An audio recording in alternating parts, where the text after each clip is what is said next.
नमस्कार दोस्तों, स्वागत है आप सबका आपके अपने चैनल धर्म और ज्ञान में।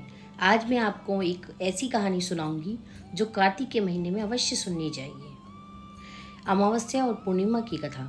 एक समय की बात है, एक राजा था, उनके 2 लड़के और 2 लड़कियां थीं। उनमें से एक लड़की का नाम पूर्णिमा और दूसरी लड़की का नाम अमावस्या था। पूर्णिमा सारे घर का काम करती, पूजा पाठ करती और गाय की सेवा भी करती थी। लेकिन अमावस्या ठीक से इसके विपरीत थी। वह राजा अपने दोनों बेटों और दोनों बेटियों को बहुत प्यार से पालते पोसते थे। उसके लड़के और उसकी लड़कियां धीरे धीरे बड़े हो गए और राजा ने लड़कों का विवाह करवा दिया। इसके बाद एक दिन राजा की पत्नी ने कहा कि दोनों लड़कियां भी शादी के लायक हो गई हैं, उनका भी कहीं पर हमें रिश्ता करवा देना चाहिए। लेकिन यह ध्यान रखना कि अमावस्या का विवाह किसी अच्छे खानदान में करना, क्योंकि उसे घर के काम करने की बिल्कुल भी आदत नहीं है, वो बिल्कुल निकम्मी है। और पूर्णिमा का किसी साधारण परिवार में करना, क्योंकि पूर्णिमा को घर का काम करना बहुत ज़्यादा पसंद है। राजा ने पड़ोसी गांव के अमीर घर में अमावस्या की शादी कर दी और उसी गांव में एक साधारण परिवार के अंदर पूर्णिमा की शादी कर दी। पूर्णिमा के भाई और भाभी पूर्णिमा से बहुत प्यार करते थे, क्योंकि वह घर के काम में उनका हाथ बटाती थी और अमावस्या उन पे रौब जमाती थी। शादी के बाद दोनों बहनें अपने अपने ससुराल में रहने लगी। एक दिन अमावस्या ने अपने घर पर शिव चर्चा रखी, जिसमें उसने सभी गांव की औरतों को बुलाया, पर पूर्णिमा को नहीं बुलाया। जब गांव की औरतें अमावस्या के घर जा रही थी, तभी पूर्णिमा अपने घर के बाहर बैठी हुई थी। औरतों ने उससे पूछा कि तुम नहीं चलोगी क्या? पूर्णिमा ने कहा, मुझे तो बुलाया ही नहीं है, मैं बिना बुलाए कैसे चल सकती हूँ। औरतों ने कहा, बुलाया नहीं तो क्या हुआ, वहाँ तो भगवान की चर्चा होनी है, सिर्फ शिव भगवान की चर्चा हो रही है, तो तुम हमारे साथ चली चलो। पूर्णिमा उनकी बात मानकर उनके साथ चली जाती है। जब अमावस्या की नज़र पूर्णिमा पर पड़ती है तो अमावस्या गुस्से में आकर पूर्णिमा से कहती है कि तुम कैसे चली आई, मैंने तुम्हें तो बुलाया ही नहीं था। फिर भी कोई बात नहीं, तुम आ गई हो तो मैं चुपचाप बैठी रहना। और अमावस्या ने पूर्णिमा की गरीबी का खूब मजाक उड़ाया। अमावस्या की बातें सुनकर पूर्णिमा की आंखों में आंसू आ गए, लेकिन वो बेचारी कुछ न कर पाई। उसने भगवान शिव से हाथ जोड़कर मन ही मन विनती की कि हे भगवान, क्या पूजा पाठ करना, घर का काम करना और गौ सेवा करना गलत है? आखिर मेरा क्या कसूर है? आप कब तक मेरी इसी तरह परीक्षा लेंगे? मुझ पर कब कृपा करेंगे? पूर्णिमा बार बार भगवान से बस यही कहती रही। इतने में शिव चर्चा पूरी हो गई। अब अमावस्या भगवान का प्रसाद बांटने लगी। उसने सबको भगवान का प्रसाद दिया, लेकिन पूर्णिमा को प्रसाद नहीं दिया। पूर्णिमा बिना प्रसाद के ही घर लौटने लगी। तो रास्ते में उसने सोचा कि बच्चे प्रसाद मांगेंगे तो मैं उन्हें क्या दूंगी, और क्या कहूँगी कि मैं उनकी मौसी के घर गई थी और उसने बदले में प्रसाद भी नहीं दिया। उसने सोचा मैं मायके अपने भाई के यहाँ से कुछ ले आऊँगी। यह सोचते हुए वह अपने घर आ गई और उसने अपने पति से कहा कि मैं अपने मायके जा रही हूँ। पति ने कहा ठीक है। पूर्णिमा मायके के लिए रवाना हो गई। रास्ते में एक चबूतरे पर तुलसी का पौधा लगा हुआ था और उस चबूतरे पर एक बूढ़ी औरत बैठी हुई थी। वह कोई और नहीं, साक्षात तुलसी माँ थी। उस बूढ़ी औरत ने पूर्णिमा को कहा, बेटी तुम कौन हो, कहाँ जा रही हो? यह सुनकर, तुलसी का पौधा सूख रहा है, इसमें थोड़ा पानी डाल दो और इस चबूतरे को साफ कर दो, इससे मुझे थोड़ी ठंडक मिलेगी। तब पूर्णिमा ने कहा, कोई बात नहीं माता जी। उसने तुलसी में पानी डाला, चबूतरे की साफ सफाई कर दी और उस औरत के पैर भी दबाने लगी। तब उसने कहा, कुछ और काम है माँ जी तो बता दीजिए, नहीं तो मैं अपने घर को जाती हूँ। उस औरत ने कहा, नहीं कुछ नहीं, अब तुम वापस जाओ और जब वापस आओगी अपने भाई के घर से तो मुझसे मिलते हुए जाना। तब पूर्णिमा वहाँ से रवाना हुई। रास्ते में एक शिव मंदिर आया। वहाँ पर एक बूढ़े बाबा मिले। वे और कोई नहीं, भगवान साक्षात शिव थे। उन्होंने पूर्णिमा से कहा, बेटी इस मंदिर की साफ सफाई कर दो। पूर्णिमा ने पूरे मंदिर की खूब अच्छे से साफ सफाई कर दी और पूजा पाठ कर ली। उसके बाद उसने कहा, और कोई काम है बाबा तो बता दो, वरना मैं अपने भाई के घर जा रही हूँ। बूढ़े बाबा ने कहा, नहीं कोई काम नहीं है बेटी, अब तुम वापस जाओ और वापस जाते समय मुझसे मिलकर जरूर जाना। पूर्णिमा वहाँ से निकल गई। वहाँ से निकलकर चलते चलते काली माँ का मंदिर मिला।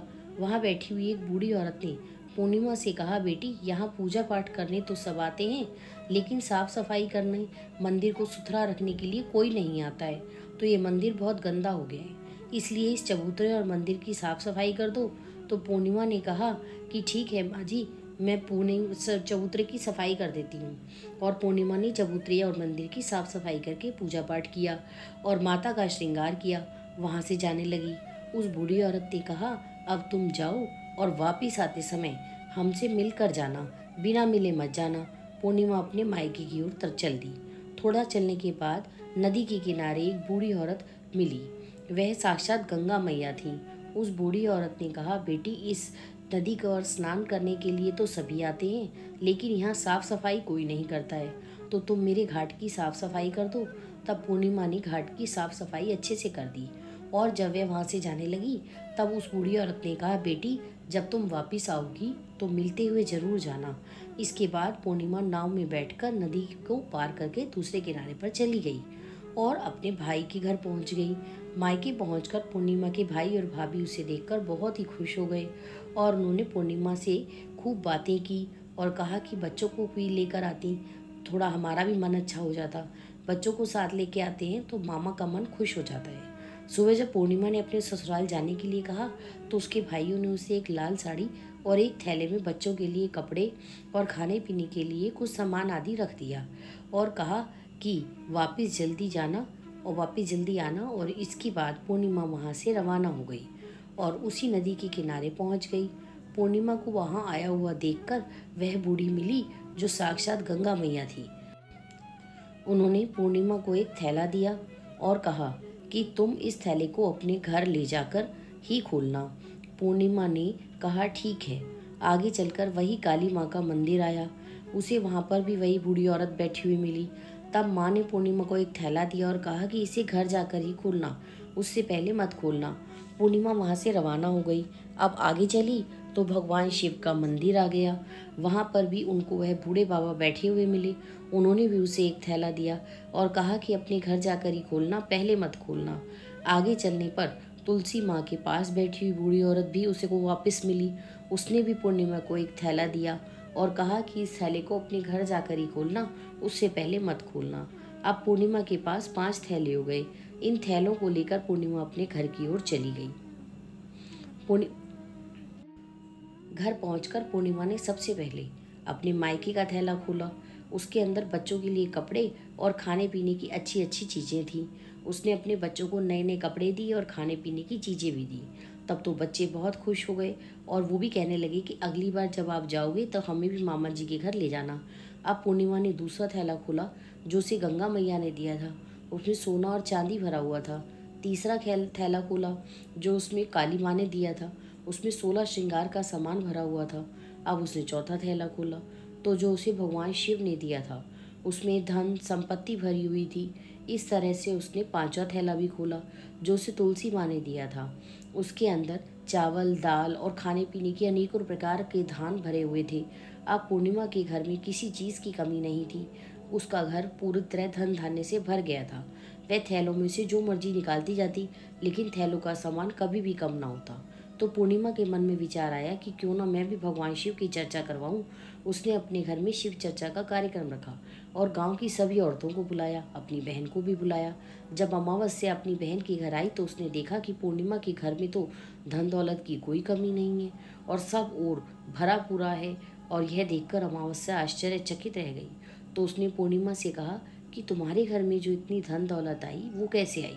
तो पूर्णिमा ने कहा, बहन, तुमने अपने घर शिव चर्चा रखी और उसमें तुमने मुझे नहीं बुलाया, फिर भी मैं बिना बुलाए तुम्हारे घर चली गई थी। पर जब तुमने भगवान का प्रसाद भी नहीं दिया तो मुझसे रहा नहीं गया। उसके बाद मैं अपने मायके चली गई क्योंकि मुझे ये था कि खाली हाथ घर कैसे जाऊंगी। और इसके बाद पूर्णिमा ने रास्ते में जो कुछ भी घटना हुई थी वह सब अमावस्या को बता दी। तब अमावस्या ने पूर्णिमा से कहा कि तुम भी मुझे प्रसाद मत दो और मुझे खूब डांटो। लेकिन पूर्णिमा ने कहा कि यह तो भगवान का प्रसाद है, तो ये तो मैं सबको दूंगी और तुम्हें भी दूंगी, और जो तुमने मेरे साथ किया वैसा मैं तुम्हारे साथ नहीं करूंगी। फिर भी अमावस्या ने प्रसाद नहीं लिया और सीधे अपने घर चली गई। घर जाके बच्चों से कहा कि वह अपने मायके जाने के लिए रवाना हो गई। चलते चलते रास्ते में वही तुलसी माँ मिली जो चबूतरे पर बैठी हुई थी। माँ का रूप धारण करके बैठी हुई थी। उसने अमावस्या को भी चबूतरा साफ करने के लिए कहा। तब अमावस्या ने कहा कि अरे ओ बुढ़िया, दिखाई नहीं देता कि नई साड़ी पहन रखी है और यह गंदी हो जाएगी तुम्हारी साफ सफाई के चक्कर में। आगे जाकर भगवान शिव, काली मैया और गंगा मैया भी मिले। उन्होंने भी उससे कहा शांत करने के लिए, लेकिन उसने उन सबको भी वही जवाब दिया और आगे न चली गई। और जैसे ही नदी नाव के किनारे लगी, नाव में जैसे ही बैठी तो नाव में रखे फूल कांटों में बदल गए और जो उसके पैरों में चुभ गए। किसी तरह वह दूसरे किनारे पर उतरकर अपने मायके चली गई। और जब वह वहाँ पर पहुँची तो उसकी भाभीयों ने आपस में धीरे से कहा, काम की ना धाम की, सो मन अनाज की, तो पता नहीं कहाँ से आ गई है और काम तो कुछ करेगी नहीं। उन्होंने खाना बनाया और खाना खाकर सभी सो गए। अमावस्या सुबह उठी और अपने घर चलने के लिए तैयार हुई। उसने अपने भाई भाभीयों से कहा कि मैं अपने ससुराल जा रही हूँ। उन्होंने कहा ठीक है तो जाओ। अमावस्या बोली, पूर्णिमा को तो तुमने बहुत कुछ दिया था और मुझे कुछ नहीं दोगे क्या? तो भाई भाभी ने कहा कि तुम अपने घर जाओ, सब तुम्हारे घर पर ही तुमको पहुंच जाएगा। तब अमावस्या वहां से रवाना हो गई। नदी के किनारे गंगा मैया का रूप धारण करके उस बूढ़ी औरत ने देव बैठी हुई थी। उससे अमावस्या बोली कि आपने पूर्णिमा को तो थैला भर के दिया था, मुझे कुछ नहीं दोगी क्या?